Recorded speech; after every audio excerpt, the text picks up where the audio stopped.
औरंगाबाद बिहार का चित्तौड़गढ़। ऐसा क्यों? क्योंकि यहां से एक उम्मीदवार को छोड़कर सारे उम्मीदवार जिन्होंने जीत दर्ज की वो राजपूत समाज से आते हैं।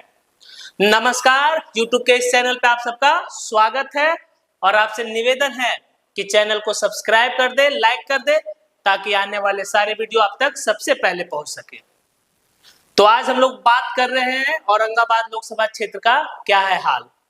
जैसे जैसे तारीखें नजदीक आ रही है, आपको ये भी पता है कि औरंगाबाद में पहले चरण में मतदान होना है।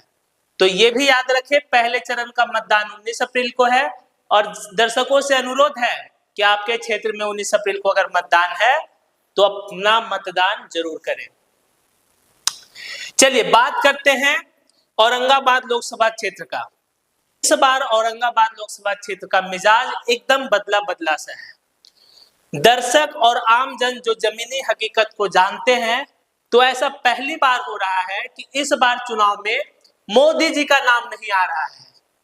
जमीनी स्तर पे, ग्राउंड लेवल पे लोग उम्मीदवार को देखकर वोट कर रहे हैं और इस बार मुद्दा 14 और 19 जैसा नहीं है। 14 में मोदी जी का लहर था तो कोई उम्मीदवार पे ध्यान नहीं दे रहा था, लेकिन ये 10 साल का एंटी इनकम्बेंसी और इस बार जनता उम्मीदवार को देखकर अपना मतदान कर रही है। तो यह सीट महागठबंधन और एनडीए की तरफ से, बीजेपी महागठबंधन की तरफ से यह सीट लड़ती आई है कांग्रेस। तो दोनों पार्टियां राजपूत समाज से उम्मीदवार को देते आई है, तो जीत और हार दोनों राजपूत समाज का होता आया है। पिछले चुनाव में महागठबंधन ने ये सीट अपने सहयोगी दल हमको दिया, हमने उपेंद्र प्रसाद को उतारा, जीत सुशील कुमार सिंह का रिकॉर्ड मतों से हुई।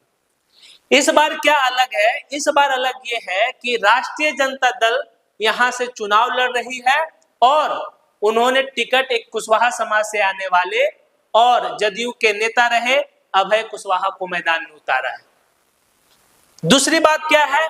इंपॉर्टेंट बात यह भी है कि बिहार में भूमिहार समाज की नाराजगी दिनों दिन बढ़ती जा रही है।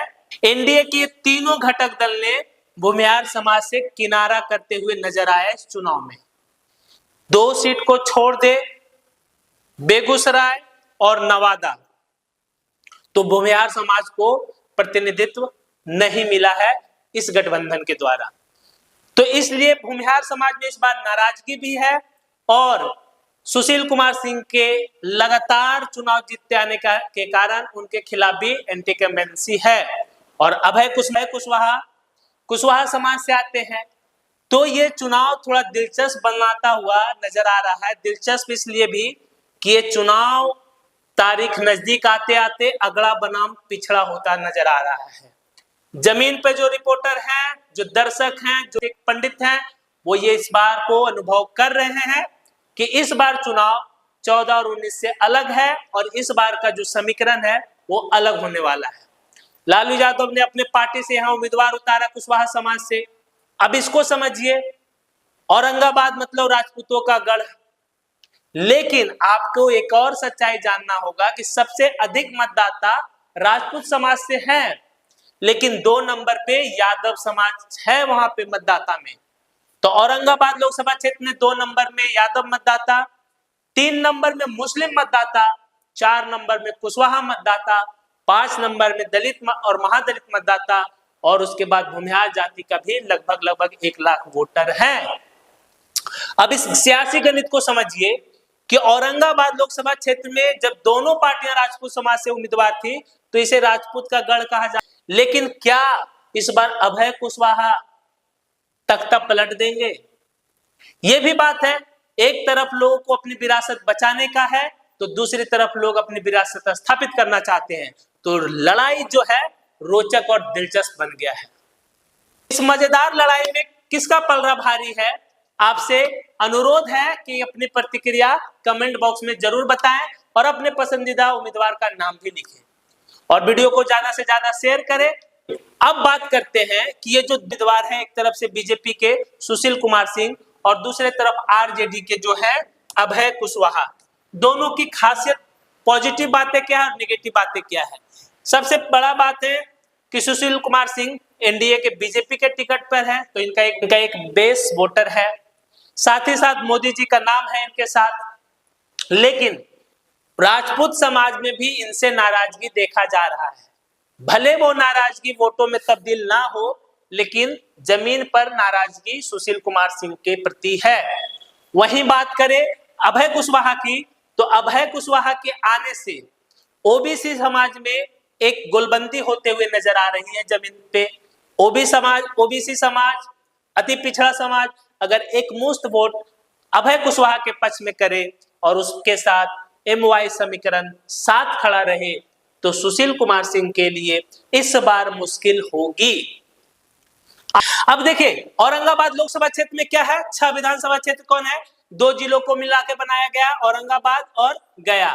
अब यहाँ क्या है, कुटुंबा से AC सीट राजेश कुमार कांग्रेस के टिकट पे जीते हुए हैं, औरंगाबाद से आनंद शंकर सिंह कांग्रेस के टिकट पे, रफीगंज मोहम्मद नेहालुद्दीन RJD, गुरुआ से विनय यादव RJD, इमामगंज से जीतन राम मांझी खुद हैं हम पार्टी से, टिकारी से अनिल कुमार हम पार्टी से।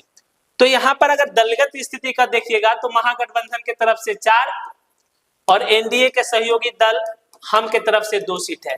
तो दलीय स्थिति पर बात करिएगा तो औरंगाबाद में दलीय स्थिति में महागठबंधन का पलड़ा भारी नजर आता है। यहाँ से एक भी बीजेपी के विधायक नहीं है, लेकिन लोकसभा और विधानसभा के पैटर्न अलग होते हैं। लेकिन इस बार का जो लड़ाई है वो उम्मीदवारों पे ज्यादा डिपेंड हो गया है। तो इस बार भी ये 6 विधानसभा क्षेत्र में किसका पलड़ा भारी है, ये आप कमेंट बॉक्स में बताएं, अपनी प्रतिक्रिया कमेंट बॉक्स में दे। अगर ये लड़ाई अगड़ा बनाम पिछड़ा होता गया तो नुकसान सुशील कुमार सिंह को उठाना पड़ेगा। सबसे बड़ा नुकसान ये है कि भूमिहार मतदाताओं की नाराजगी, ना तो उन्हें जहानाबाद में टिकट दिया गया है, ना उन्हें वैशाली में टिकट दिया गया है, ना उन्हें महाराजगंज में टिकट दिया गया है। तो उनके जो अपने परंपरागत सीट रही है वहां से एनडीए के घटक दल भी ने उन्हें उम्मीदवार नहीं बनाया है। तो भूमिहार समाज में बड़ी नाराजगी है, लेकिन देखना यह है कि क्या ये नाराजगी वोटों में तब्दील होगी और क्या पिछड़ा, अति पिछड़ा और मुस्लिम मतदाता एक मुश्त वोट करेंगे महागठबंधन को। अगर हाँ, तो सुशील कुमार सिंह का जितना मुश्किल हो जाएगा और यहां परचम अभय कुशवाहा फहरा सकते हैं।